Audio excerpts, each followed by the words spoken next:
məqsədli şəkildə ailə institutu sıradan çıxarılır. Məqsədli şəkildə. Baxın, artıq nə baş verir?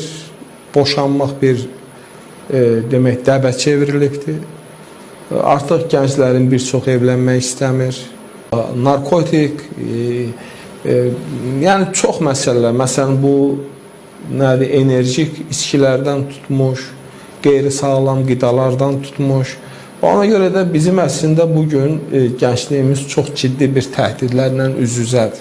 Əsas hədəf və məqsədlərdən biri də xüsusilə oğlan sinifinin sıradan çıxarılmasıdır. Yəni, oğlan sinifinin narkotika aludə olması, zərərli dini düşüncələrə aludə olması, eyni zamanda əxlaqsızlığa meyl göstərməsi, milli mənəvi dəyərlərdən uzaqlaşdırılması və bu tendensiya sürətli bir formada gedir və bu qlobal bir prosesdir və təkcə bizdə deyil. Yəni, əslində qlobal güclərin əsas proqramı müsəlman ölkələrində ciddi bir mənəvi çöküşə nail olmaq.